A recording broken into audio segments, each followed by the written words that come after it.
Good afternoon, everyone. Just before we get to today's announcements, I can advise that there is one new case of COVID-19 in hotel quarantine overnight. The man in his 20s is in hotel quarantine, having arrived from overseas into Western Australia. This means that we now have 4 active cases, all being monitored in, and all are in hotel quarantine. Yesterday, more than 28,000 vaccine doses were administered across Western Australia. Of those, more than 14,000 were second doses. To date, almost 1.5 million doses have been administered in Western Australia. We also hit a new milestone, reaching a total of 100,000 vaccines administered in country WA. This is a great achievement. I thank the nearly 100 vaccine clinics now operating across rural and regional WA. We've seen a lot of momentum this week as our COVID-19 vaccine blitz commenced. On Monday, 16 to 29-year-olds were eligible for the COVID-19 vaccine, and since then we've had more than 86,000 people in this age group register and book an appointment. An additional 3,000 Pfizer appointments have been added today for the last week of August. Can I commend everyone who is eligible and has taken up the vaccine? It is vital in our fight against COVID-19. Now, as you would have seen in the early hours of the morning, 95 Afghan nationals or Australian returning citizens landed on a Mercy flight at Perth Airport at 1:40 a.m. in the morning. A dedicated team, including WA Police and health officials, managed the operation to transport these arrivals to the Hyatt Hotel, where 4 floors had been cleared for these people to undertake their 14 days minimum of hotel quarantine. We're happy to do our part, and I'd like to acknowledge Health, Police, the Public Transport Authority, my own department, and all the other public servants and helpers who made this happen. I've been assured that every COVID-19 safety protocol was adhered to. The situation in Afghanistan is heartbreaking, and I can only imagine how those 95 people in the Hyatt are feeling, as well as those still waiting to be evacuated in Kabul. I believe it is essential that our state does its bit and helps during this very difficult and confronting time, and I've communicated that to the Prime Minister and the Commonwealth Government. Now on to the COVID-19 situation and the crisis in New South Wales. West Australians are all thinking about our fellow Australians in New South Wales and all other parts of Australia that are currently in lockdown. Western Australia stands ready to do everything we can to help support the rest of the country. Currently we have a team of around 50 West Australian Government employees contact tracing and providing valuable support to the teams in New South Wales and the Australian Capital Territory. We're also providing medical support and personnel as we speak to Western New South Wales, where the situation is very, very concerning. Today at National Cabinet, I again offered more support for New South Wales and raised the concept of a national plan being developed to provide medical assistance in the New South Wales hospital system from other states and territories, whether that be doctors, nurses, medical equipment and the like. Given the rising number of cases and hospitalisations in New South Wales, it's important we plan now from a national perspective to all chip in and help out the people of New South Wales during their time of need. We're all Australians and no one wants to see any state or territory going through what New South Wales is going through right now, and we all want to support the people of New South Wales during their time of need. This time last Friday, I announced changes to WA's controlled border regime to better recognise the crisis in New South Wales, to better handle the risk to our state of the growing outbreak, to give Western Australians stuck in New South Wales a safe and compassionate pathway home to Western Australia. We told West Australians in New South Wales who recently left WA and have roots in WA and a legitimate right to return to apply to come home as soon as possible, with a negative test result and at least 1 vaccination dose if eligible, and under strict quarantine control. Western Australians have heeded that call, with the numbers rising over recent days. Yesterday, 114 people arrived from New South Wales. On Wednesday, there were 76 arrivals. On Tuesday, there were 58. On Monday, there were 110. And today, we have 3 flights in total arriving from Sydney, and we're expecting around 345 passengers in total. Western Australians returning have made the right decision for them and for their families, and I'm pleased we've been able to provide that safe pathway home for them, even in these difficult times. But the window is closing. Last Friday, we announced the creation of a new extreme risk category based upon the latest up-to-date health advice, whereby travel from jurisdictions averaging more than 500 cases a day would be restricted to Commonwealth, Defence and state officials, with other potential exemptions limited to extraordinary and exceptional circumstances only. We did not expect to have to use that category for some period of time. We did not expect that New South Wales would very quickly afterwards record multiple days of above 600 cases in the community. The current 5-day rolling average now sits at 531 cases, but we expect that to increase significantly. Unfortunately, as we know too well, COVID doesn't follow any rules or predictions. So based on the growing risk out of New South Wales, from 12:01 a.m. on Thursday, the 26th of August, that is Thursday morning, New South Wales will be reclassified as the new extreme risk category state.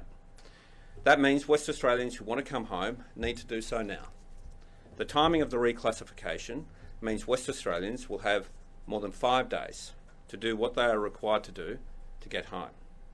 We understand some people may be finding it difficult to have a test result returned in the 72-hour period, given the problems in New South Wales.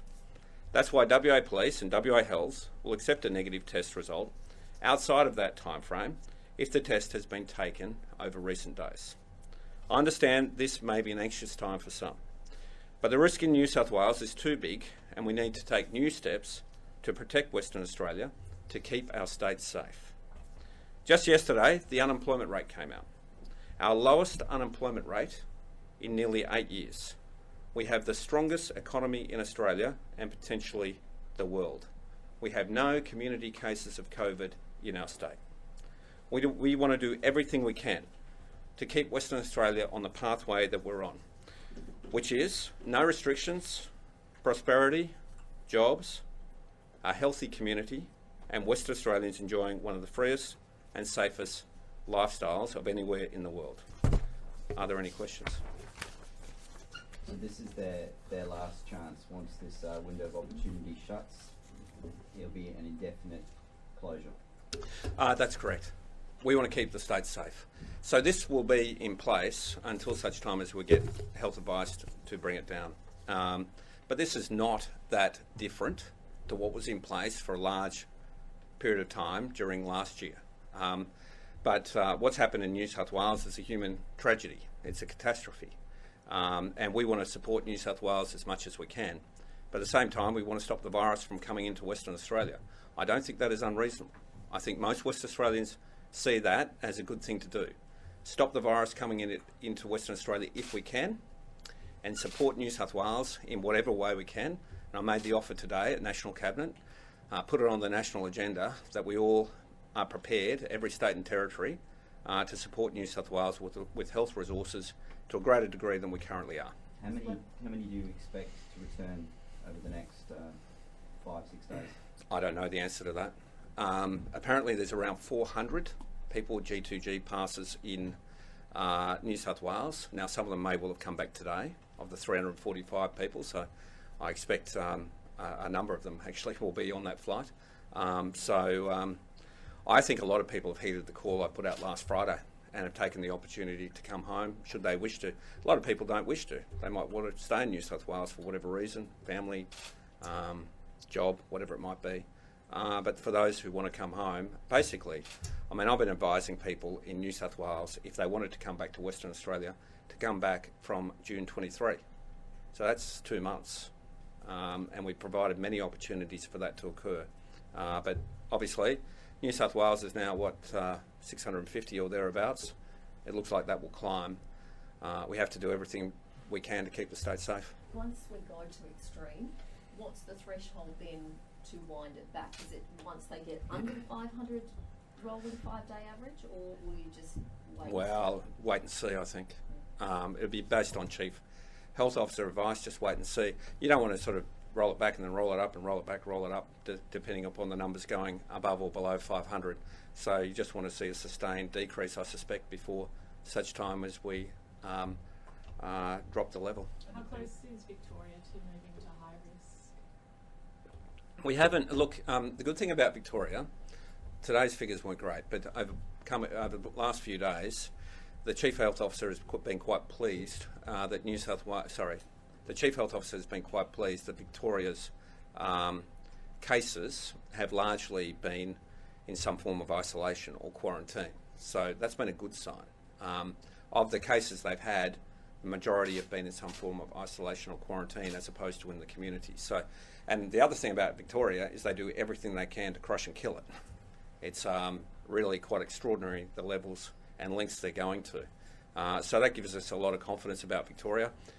We're not at a position at this point in time to put Victoria to high risk. The only people who are allowed in under extreme risk are Commonwealth state specialists. Could you just give us some examples of where some of the people, politicians, police workers, some of those people would be allowed back in still? So, under the Constitution, defence officials, Commonwealth officials, some state officials on Commonwealth business would be able to come back in. Obviously, they'd be then subject to various quarantine requirements that would be put in place for them, or people in the most exceptional or extraordinary of circumstances, and that would be elevated to the most senior levels of police and health to determine who those people might be. What about Queensland? Any movement there in the near future? I wouldn't think it's far away. Obviously, we're just watching New South Wales so closely because you just don't want us to go to a lower form of risk for Queensland and then the virus jumps the border and we have to lift them again. So we're just watching it all very closely. The state announced some extra restrictions today. New South Wales, masks mandatory outdoors everywhere, 1 hour exercise. Was it everywhere or just parts of Sydney? Sorry, so parts of Sydney in lockdown. Yeah. Do you think those are still too late now and that they'll be listened to given the mixed messaging that's come from the government over there? That's a very good question. That's a very good question. So it's gone on now for 2 months, whereby they've had insufficient measures in place. If they put the right things in place back in June, I suspect they'd be out of it now. But they didn't. And so now they continue to do half measures. I don't understand it. It's actually illogical. So if you're going to put a mask wearing requirement in place, put it in place. Don't only put it in for some LGA areas. It's just so frustrating to watch what they do. The New South Wales government does. They always put in place half measures. They don't go all the way. And with COVID, you need to go all the way. Look what Adelaide's done. They had Delta come in, they went all the way and they crushed and killed it, and now they're open again. Queensland did the same. We did the same. For some reason, New South Wales always takes half measures and it doesn't work. I don't know why they can't learn that lesson. Is it time for the New South Wales Premier to resign? I'm not going to suggest that. At National Cabinet today, did the Prime Minister support your COVID-0 stance? And the plan going forward, how does the modelling now stack up given the New South Wales situation? Look, I can't go into, they're two very good big questions, so I'll answer them as best I can. I can't go into what exactly different people said at National Cabinet, but obviously we all agreed to pull every lever we can to keep COVID as low as possible and keep the pressure on to suppress it as much as possible. Whether that is zero or close to zero is probably dependent upon the state that you're in. So I think we all accept that principle. When I say to people, as I've said now, the last 18 months, I'd prefer not to have COVID.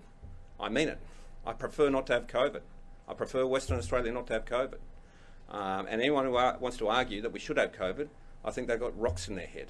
So we're doing everything we can to keep our situation as it is.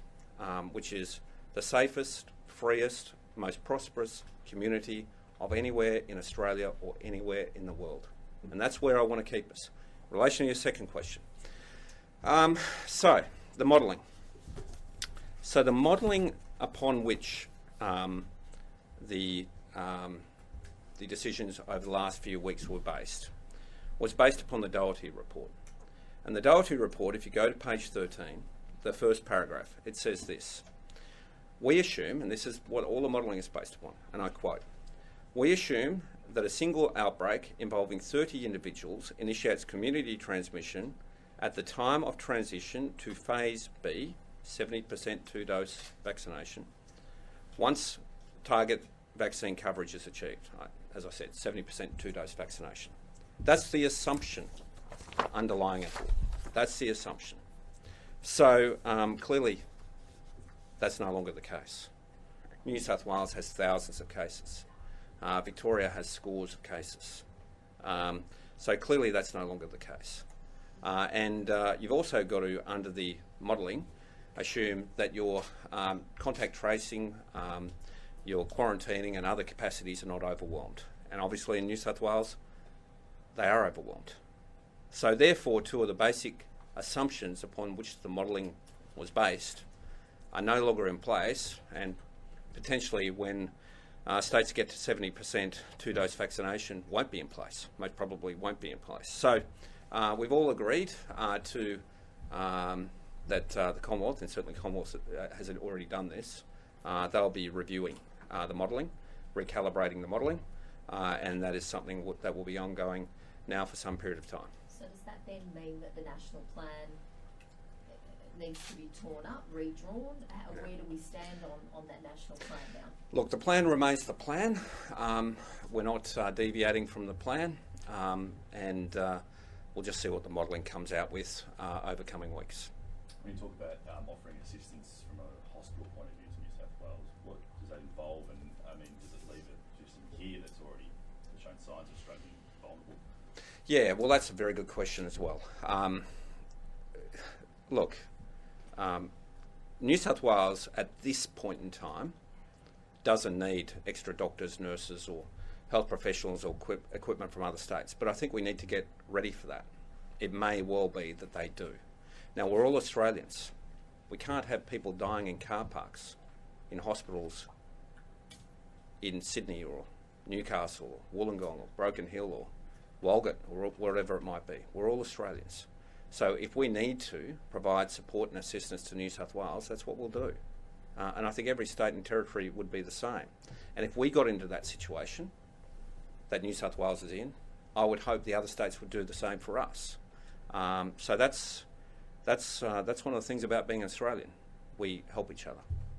The other day, the Prime Minister announced 16 to 29-year-olds can get the jab. So 16 and 17-year-olds. Were the states given a heads up on that, or were you blindsided by that national announcement? I think that's for GP clinics. So we've already announced that for our clinics. So we announced that whenever that was, a week or two ago, for all of our clinics. So we already have that in place. I think that's for their GP clinics. I don't think it has a particularly large impact on Western Australia, except to say, go and get vaccinated. The opportunity is there now. Go and get vaccinated. If you're over 16 years of age, you are eligible to be vaccinated. Please go and do it as soon as you can. On the Afghan refugees, are you open to hosting more repatriation flights? Do you have the capacity to do that here? We have the capacity. So last night, 95, approximately 95 came in. Now they're Australian nationals and Afghan visa holders. So they're in the Hyatt currently. We have advised the Commonwealth we can take up to, at this point in time, 150. So that's another 55. So I think another flight will be coming in coming days. The event coming up next weekend, the Bledisloe Cup, the New Zealand team decided against travelling for what was supposed to be on the 28th. Is there work now going on behind the scenes to try and possibly reschedule that game for down the track? Not as far as I'm aware. I think the All Blacks made a unilateral decision to pull out. I wasn't advised. That's their decision. We'll look at what the contractual arrangements were. Understand that the state had committed some money towards that. We'll work out exactly what it was and seek to get our money back. Do you know how much I only just found out about it before I came here. I don't know why they've done that. Obviously, we're working on the quarantine arrangements that we've put in place for football. That's worked incredibly well. If the All Blacks have decided to pull out, that's a matter for them. New Zealand itself is up to, I think, sort of 30 cases in that cluster. The outbreak that's happening there is concerns it might have to strengthen the border even further with them. Well, we do. We put in place arrangements. I think we took New Zealand to medium risk, so that's the current position. Yeah. Whatever it was. We've taken them to we've taken them to a category that is appropriate at the moment. Given the Afghan, sorry, just still on that, would you like to see people resettled here? Of course. Yeah. I think 14 will go into. Sorry, they'll go into quarantine for 14 days. The resettlement program is a matter for the Commonwealth, as I understand it. Most of these people have family or connections, more likely in Sydney and Melbourne. But whatever the arrangement is, I'm relaxed. And do you think 3,000 is enough for Australia's refugee intake? I don't know what you're talking about. 3,000 Afghan refugees. I don't know. Where's that figure come from? The Commonwealth.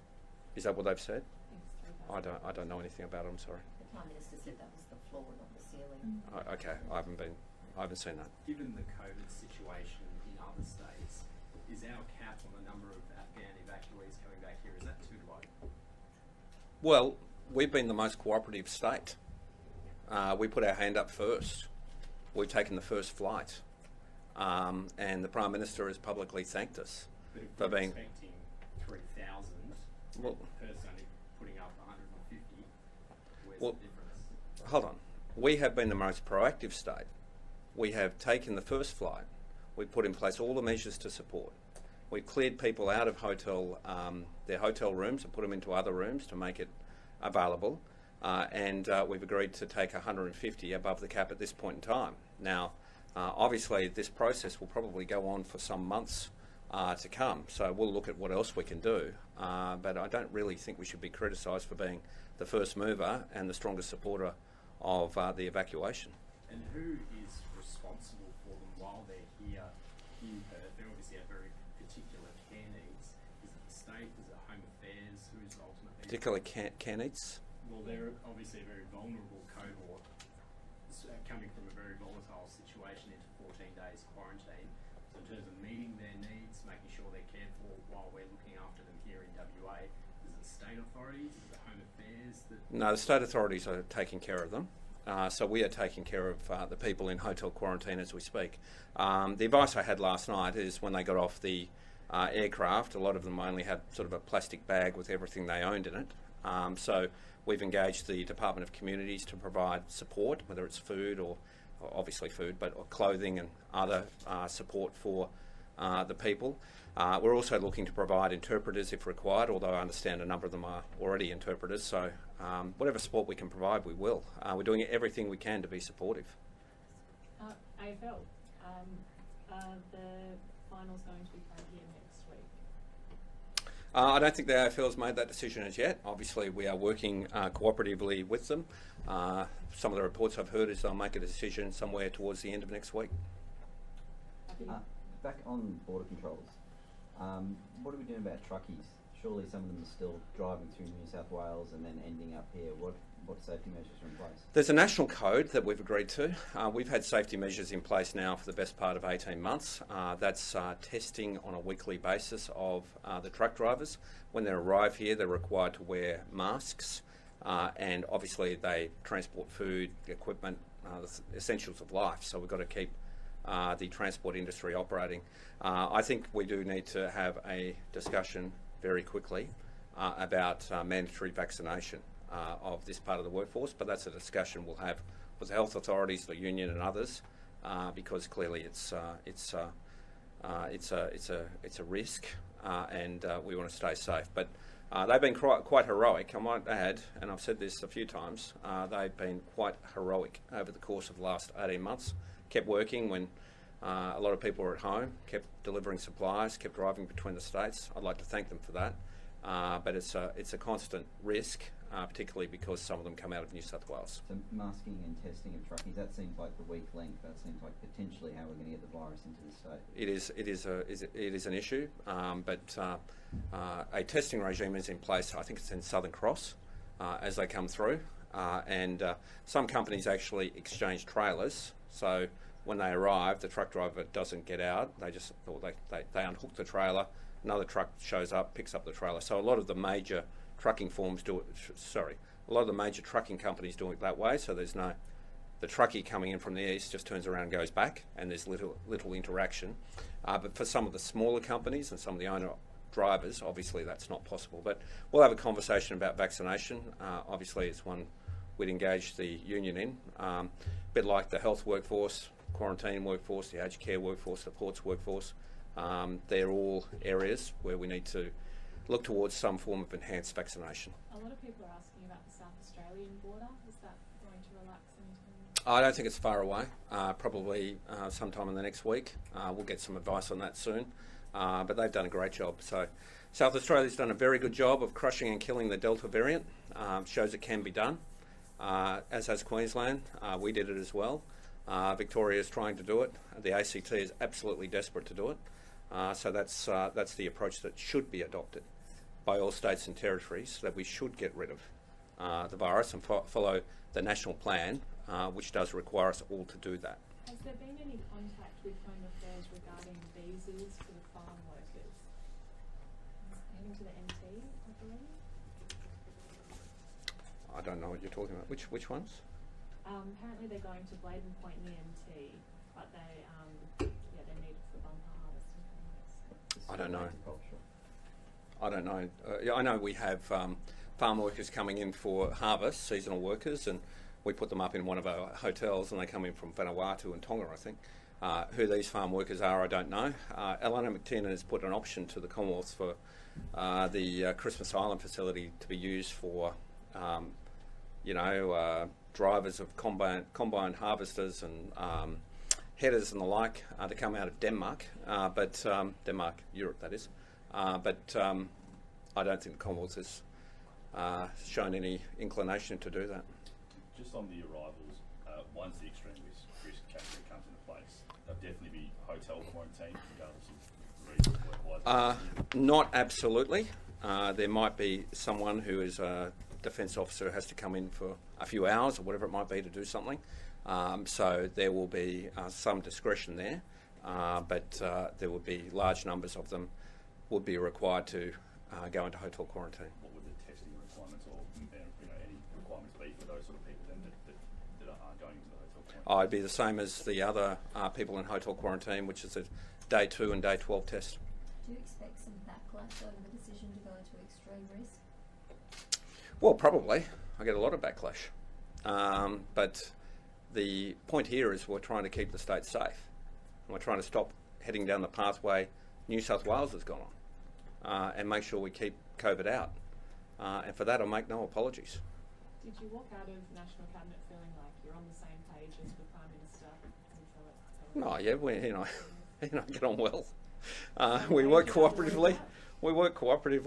I mean, I think there's a lot of rubbish talked about all this, as though we should all be automatons, all saying exactly the same thing on every single day. I mean, that's not actually the way a democracy works. But we have worked cooperatively together, states, territories and Commonwealth. We've achieved outcomes that are better than anywhere else in the world. Whilst some states might do things differently to other states, broadly, it's been a very cooperative arrangement.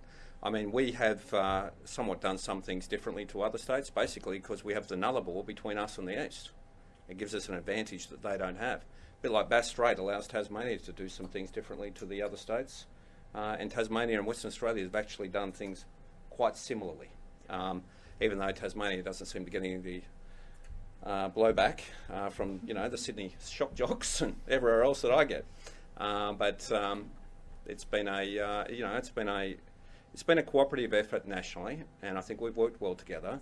But obviously there's issues that come up, and that's the nature of a democracy. You debate them and resolve them, and do your best to keep working. Is a interstate vaccine passport inevitable to free up travel again in a safe way? Well, we have vaccination requirement on people coming out of New South Wales into Western Australia. Queensland has now done that. Other states have indicated they're doing it. I think the Northern Territory is doing it shortly. So these are things that will be put in place, certainly over the course of the next year or so. After that, I can't predict. So, I mean, more broadly, the requirement to travel in and out of WA will be predicated on being vaccinated. I know what the current rules are for New South Wales. I mean, over the course of the rest of this year and into next year, interstate vaccine passports inevitable. I don't know if they're inevitable or not, Peter. I'm sorry. I don't know the answer to that question. But I do know that for a state like New South Wales and potentially Victoria, it's a very good measure to put in place. New South Wales is working on an app for it so that you can have your vaccine certificate on your phone. Is that something that we would consider here? It's a good idea. I think we're all working on that.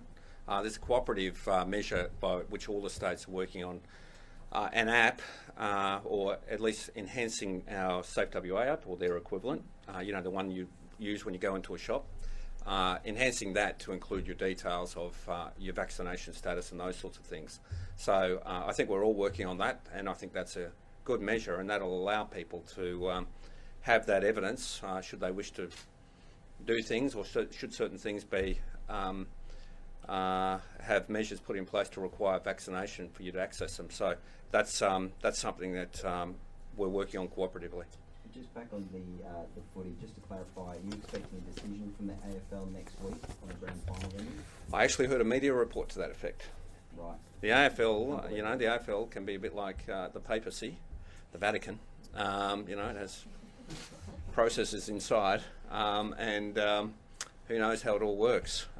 You know, they're like you know, it's looking at the AFL. It's like the druids and the sheep's intestines trying to work out what's going on in there.